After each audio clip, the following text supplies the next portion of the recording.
Alf, stop slouching. Get fired up today. We're talking about NFL quarterback cards. We're going to run the gamut. We're going to look at some data. We're going to talk about the perils of buying into new QB prospects and maybe even veterans. We're also going to wrap in some talk about vintage football cards. So make sure you stay all the way to the end. It's going to be a windy road of a video. Are you kidding me? Is that what they really got you? Gift cards?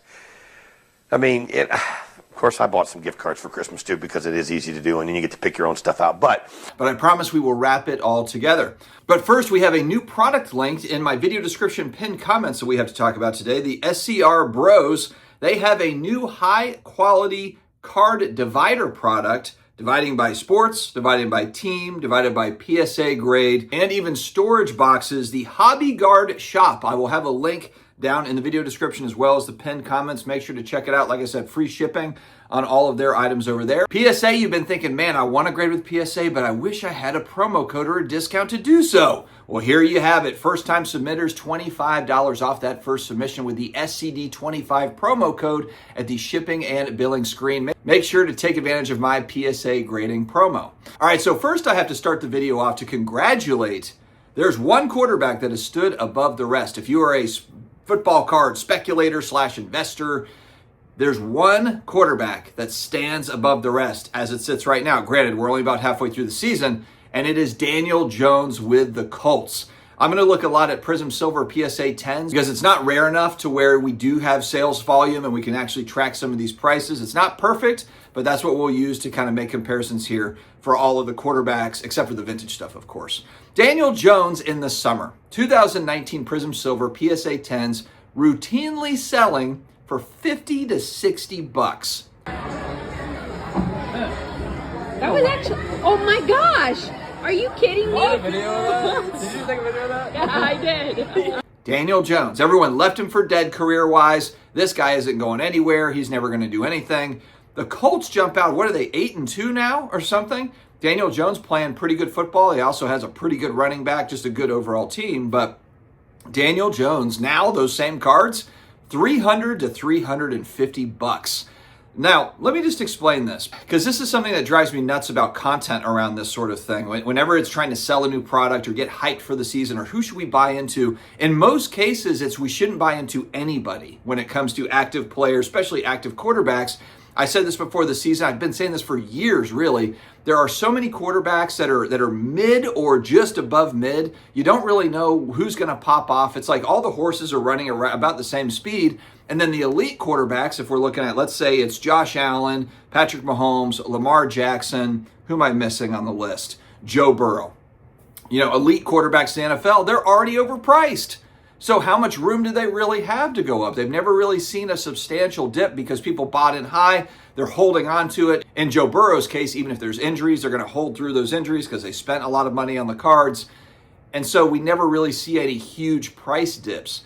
Daniel Jones presented an opportunity, and to me, these are the only types of opportunities when we're looking at QBs. It's whose career is in the toilet but could make a bounce back. They could make a bounce back, or it's a newer player that's really not on the radar.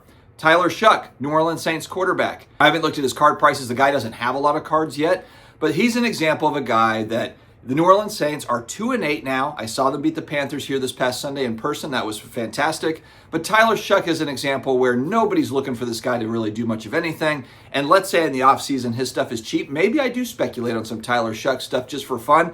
But that's an example, though. It's a guy that's not proven. His cards are cheap. That's the thing that we have to look at, too, is what are the card prices? Because there's some guys, too, where they're unproven and they're not even really very good, but the card prices are still too high.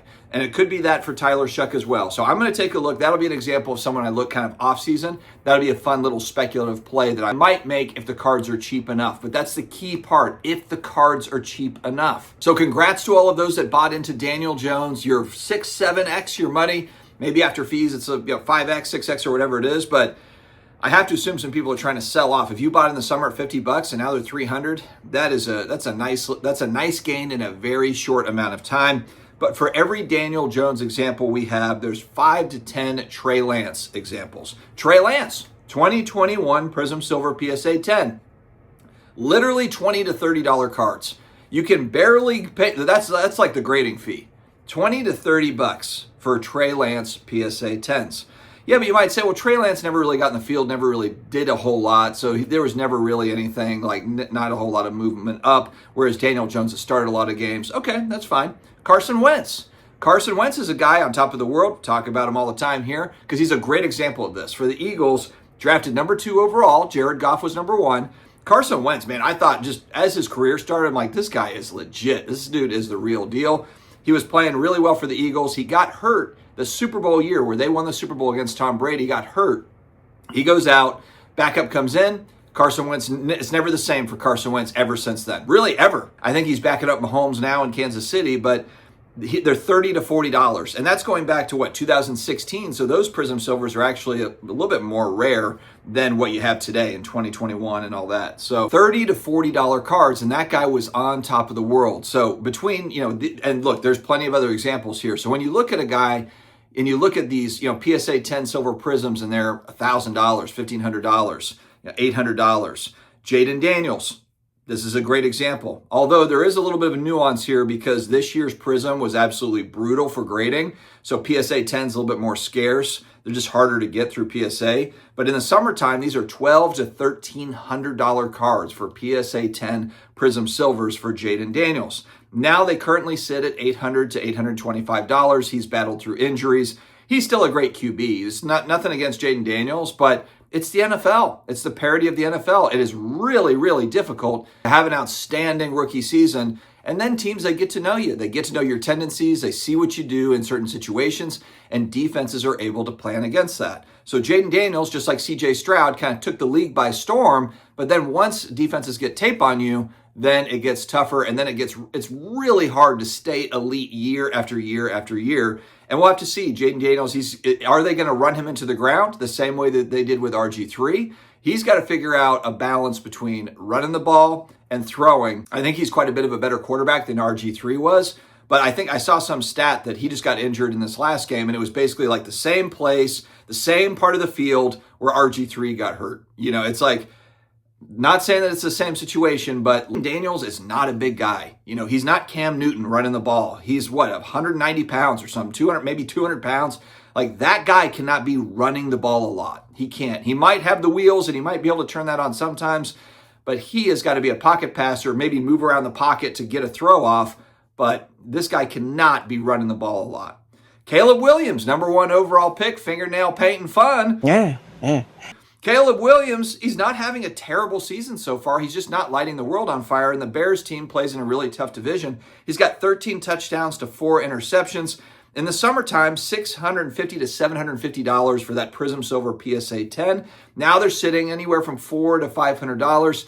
And if the Bears start to wane, and if Caleb Williams doesn't really kind of finish out strong, they don't make the playoffs or any of that, you could see these cards sitting at $400 to $500 now. They could drift down further than that potentially, depending on how many people want to hold and just kind of, hey, look, I'm holding on to the Caleb Williams stuff, or if they just bail out. There's people that will say like, you know what, I'm done with the Caleb Williams thing. I'm going to move into other things. Which brings me to the best QB in the NFL right now. I got to see it firsthand a couple weeks ago. Matthew Stafford just lighting the league on fire. 25 touchdown passes to only 2 interceptions. The Rams look absolutely unstoppable. Now, he's interesting because he's older. His rookie cards go back to 2009 when the Saints won the Super Bowl. Actually, it was one of the first few games of the season in our Super Bowl run where we just manhandled Matthew Stafford as a rookie quarterback, which again, it's so interesting when you look back at that sort of thing. Matthew Stafford looked really average his rookie season, and look at the career he's had. It's like if these guys just had more time to develop, how many of them would become great over time? We'll never know on a lot of these guys because they just don't get another chance. But anyway, I digress. 2009 Topps Chrome Matthew Stafford. This is a base PSA 10, $175 to $200. And even with this guy lighting it on fire, he's already got a Super Bowl victory. This card's moved up to about $250 to $280. So look at that. When we look at kind of where the price has gone, we have Daniel Jones, who came out of nowhere, and he's had really the highest increase of any quarterback that I can find anyway. And then you've got Matthew Stafford, the hottest quarterback in the NFL. And not that his stuff was cheap. And I picked one card as an example. Stafford has a lot of cards. All these guys have a lot of cards. But just trying to kind of get examples of data points here. But it moved up, it certainly moved up, don't get me wrong, over the last few weeks because Stafford's just lighting the world on fire. But it's not as if it doubled or tripled. And again, just going back to the content, and that's what annoys me when, we go into the summer card content where guys are talking about, buying quarterbacks and buying Joe Burrow. And it's like, these guys are, first off, you're picking the guys that are already super expensive. But if you're going to actually pick a guy, you got to pick dark horse quarterbacks. If you're going to talk content and like, who's somebody that could really increase in price? And I guess that's relative. How much of an increase are we looking for? 15, 20%? Or are you looking for stuff to double up? It's extremely rare for some of these guys to double up. There's so much speculation money in a lot of these quarterbacks already. And you've got to find a guy that just kind of comes out of nowhere. And the odds are that they're not going to come out of nowhere. You probably have to buy 6 or 7 quarterbacks, and then the one that you have, pops off like a Daniel Jones every year. Sam Darnold's having a nice season out there in Seattle as well. Seattle's looking really good. The usual suspects, the Patrick Mahomes, the Joe Burrows, the Josh Allens, stuff is already crazy expensive. You're not sneaking up on that market. Not like, ooh, I kind of like what Josh Allen is doing. He does that every year. He's a great player, and he's priced that way in the hobby. If anything, he's overpriced. A lot of these guys are that way. T-Law was a big one, too, in the preseason. Trevor Lawrence, he's going to bounce back. We got Travis Hunter. The problem with Trevor Lawrence, though, too, is his stuff stayed expensive, even when he was underperforming. There was an opportunity, if we go back to his rookie season, where he faltered with Urban Meyer, and then they brought in, Peterson, the next coach, and then Trevor Lawrence did really well. Kind of moving from that offseason to the next, gave some people some really nice gains there. But again, it all depends on how many people are selling out off of that bad year. There's an injury. How many people are just selling out to where those prices cave and it makes sense to buy in? Is there a good buy-in entry point? Or do we have like a Joe Burrow situation where nobody's selling off big? There's not a huge sell-off. They haven't given up on Joe Burrow. They might have paid $1,200 for a Joe Burrow card, and they're not willing to sell it for $900. They will just sit and hold that Joe Burrow card. Maybe they like the player. I like watching Joe Burrow. I think he's awesome. Going back to his LSU days, he is awesome to watch. But he plays for a tough franchise, though, in a very tough division. What if Joe Burrow just never gets there? At some point, it's going to put a lot of pressure on his card prices. Now let's flip over. So those are kind of the modern, the active players. And so we know that there's so much risk in those players. Now when we compare price points to some of the legends, and I thought this was really interesting because vintage football cards, for whatever reason, compared to vintage baseball cards, oh my gosh, they are so inexpensive in comparison. When you look at the legends of football versus the legends of baseball, it's not even in the same galaxy. But let's look at some examples. 1957 Topps Johnny Unitas. I actually have a copy of this in a PSA 6. We'll use this as an example. We have recent sales in the $1,200 range. There was a $1,375 sale. And again, that is literally the cost of a Jaden Daniels PSA 10 Prism Silver in the summertime. $1,200 to $1,300, maybe even more than that. And Johnny Unitas, look, maybe Jaden Daniels will end up having a much better stat line than Johnny U, but this is like a legend of the game. These are the legends that set the stage for the NFL to be what it is today. Plus, you just have the history behind the league and everything. And these guys, 57 Topps, also beautiful set, amazing looking set. I think there has to be some more appreciation too for just the cardboard carts. The cardboard, it doesn't have to be glossy, shiny. It doesn't have to have a fancy insert on it or speckles. It doesn't have to have a Dunkin' Donuts, background. Just be a historically important cardboard card, and that's what vintage represents here. Now, this one's newer, obviously. 81 Topps Joe Montana. This guy was the GOAT before Tom Brady. And I'm not talking about Tom Brady in this video because Tom Brady just being the football GOAT, he's a separate conversation, I feel like. So comparing him to everything here, I just don't think it makes sense. There's so much nuance and complexity to Tom Brady's market. That'll probably be a whole separate video. 81 Topps Joe Montana, 4 rings for the 49ers, absolutely lit the world on fire. A PSA 8 for his rookie card, and the one thing that a lot of vintage card collectors will say, which is true, is these guys have one rookie card. One rookie card. I'm using an example of, here's one parallel of a Jaden Daniels card. Jaden Daniels has thousands of rookie cards. Caleb Williams, thousands of rookie cards. A lot of these guys have thousands and thousands of cards from their rookie season. Just one Joe Montana 81 Topps card, PSA 8, $350. PSA 9, which is a card that I want to have, between $2,500 and $3,000. Those have actually moved up here recently. But when you think about, and actually this is something that is curious to me, big money whales could come in, especially the vintage football card market, to where price points are. People are like, oh, well, that's not, it's a fairly common card, 81 Topps Montana in these grades. But big money could come in and buy up a lot of supply for this stuff. And if you look at actually kind of how much it would cost, $350 for, the PSA 8s, and you buy up those, the PSA 9s, how much does it cost? I mean, if a whale wanted to, they could bring in $500,000, $1 million, and really control a lot of the 81 Topps Joe Montana card, the entire population, a lot of the population of it. That's an interesting case study or thought, I think. And I'm using that as one example, but it could be on a variety of different cards. 1957 Topps Bart Starr. I have this card in an SGC 4 or 4.5. This is a PSA 6 price point at $1,400 to $1,800 currently.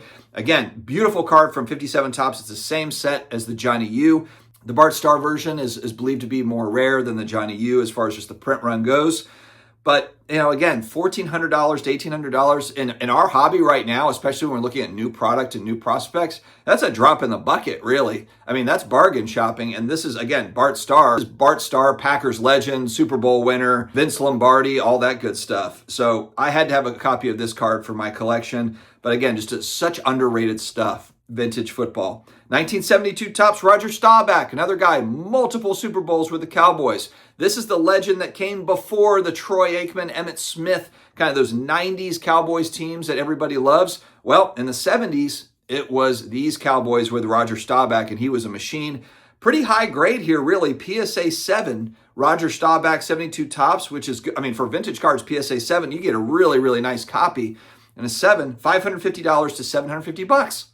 You can barely get hobby boxes these days for $500 to $700, and you can get an all-time quarterback rookie card. Again, one rookie card. He only has one. There's not 50 parallels of that card. There's not 10 other manufacturers making a Roger Staubach rookie card in 1972. That's the card, $500 to $750. And that's if you want to get a 7. If you want to get a 5 or 6, it's less. If you want to spend up a little bit and get an 8, I mean, look, I think the point is here is when we're looking at our hobby dollars, how far do they go? I mean, this stuff is wild to me. This is one of my favorite cards. I sold the copy that I've got because I want to get into a higher grade of this card. 1971 Topps Terry Bradshaw. I love Terry Bradshaw. I just think he's hilarious. He's got 4 rings with the Steelers, steel curtain, played on some amazing Steelers teams. He was tough as all hell. Chuck Noll, his coach, was a total prick to him basically his entire career. Terry Bradshaw's just a beast, man. Love this guy. PSA 7, it's got this red border, this card. It's a beautiful card. Got the Bradshaw portrait going. PSA 7, high grade card, $900 to $1,100. About $1,000. Again, how far does $1,000 get you if you want to go buy Joe Burrow cards? If you want to go buy Drake May cards. Drake May would be another guy that's popped up here. I don't have him included as far as price points go, but Drake May having a great season here this year, and he's another kind of bright spot. So Daniel Jones and Drake May. But again, Drake May has a zillion cards. Terry Bradshaw has one rookie card, and it's that 71 Topps. It's a beautiful card. And for me, again, as I head into 2026, and I'm looking at how far can my dollar go, these are the types of cards that I want to get into. Some of the higher grade, probably vintage football stuff. I'm not going for 9s and 10s of vintage football. For a lot of the vintage football, 10s don't even exist. Jim Brown rookie card, there are no 10s. But if I'm just looking at where am I spending my hobby dollars, this is interesting stuff here. So the moral of the story, my friends, here is for every Drake May, for every Daniel Jones making a little bit of a comeback, and granted, we're only halfway through the season, so this thing the wheels could come off, so just keep that in mind if you're holding Daniel Jones. There is just as many Trey Lance, Jamarcus Russell, Carson Wentz, name them. I mean, there's a million. Kelly Smith, Ryan Leaf. I mean, it's endless. It really is. So be careful out there. QB cards, a lot of fun, but it doesn't just have to be this modern stuff and active players. The vintage football card QB market is a lot of fun too. All right, friends, stay healthy, stay awesome, and I will talk to you again later.